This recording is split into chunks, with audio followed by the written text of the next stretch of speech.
राजस्थान कांग्रेस में बहुत लंबे समय से बदलाव का इंतजार था।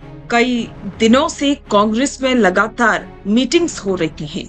राजस्थान में भी बड़े नेताओं की बैठकें हुई, जिसमें कहा गया कि अब राजस्थान कांग्रेस में बड़ा बदलाव होगा। इसमें संगठन स्तर पर जो बदलाव किए जाएंगे, उसके तहत उन नेताओं को बाहर का रास्ता दिखाया जाएगा जो नेता पार्टी में सक्रिय नहीं है या फिर जिनकी भूमिका पर संदेह। अब राजस्थान कांग्रेस संगठन को सक्रिय और मजबूत करने की दिशा में नए तरीके से संभाग और जिला प्रभारियों की नियुक्तियां हो चुकी हैं। प्रदेश नेतृत्व ने 47 संभाग और जिला प्रभारियों की सूची जारी कर दी है।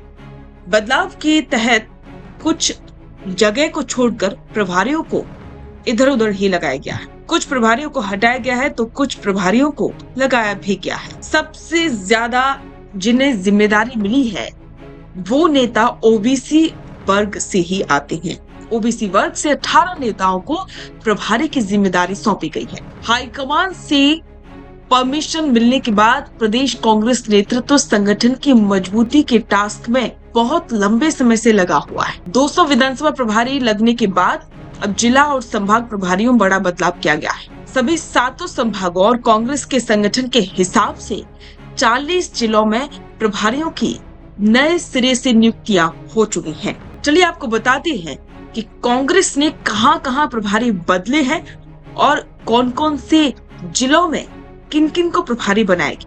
आपको बता दें कि कई प्रभारियों के संभाग और जिलों में बदलाव किया गया है। कुछ प्रभारियों को ड्रॉप भी किया गया है। नियुक्तियों में जातिगत, सियासी और स्थानीय समीकरणों का ख्याल रखा गया है। 9 विधायकों को प्रभारी बनाया गया है। 9 पूर्व विधायकों को भी इंचार्ज बनाया गया है। ओबीसी वर्ग के सबसे ज्यादा प्रभारी बनाए गए। 8 महिला पदाधिकारियों को प्रभारी पद की जिम्मेदारी मिली है। 2 अल्पसंख्यक चेहरों को भी संभाग और जिलों में प्रभारी बनाया गया है। SC/ST वर्ग से 9 और जनरल कैटेगरी के 9 प्रभारी बने गए हैं, यानी कि SC/ST और जनरल को लगभग इक्वल रखा गया है। कुछ प्रभारियों को पुरानी जगह पर यथावत रखा गया है और इसके लिए सबसे ज्यादा उनके काम को ही तवज्जो दी गई है। दरअसल आपको बता दें कि पहले से लगाए गए पीसीसी प्रभारियों की वर्किंग स्टाइल का प्रदेश नेतृत्व लंबे समय से निगरानी कर रहा था। ऐसे में कई कारणों के चलते लीडरशिप को फिर से नए सिरे से नियुक्तियां करनी पड़ी। गोविंद सिंह डोटासरा का कहना है कि संगठन की मजबूती के लिए हर कदम उठाया जाएगा। जो नेता सक्रिय रहेगा और पार्टी के लिए काम करेगा, उससे ही अब मौका दिया जाएगा। अब कांग्रेस में जो भी नेता हैं, उन सभी पर खास नजर रखी जा रही है। अब उनके काम के हिसाब से ही पार्टी में तवज्जो दी जाएगी।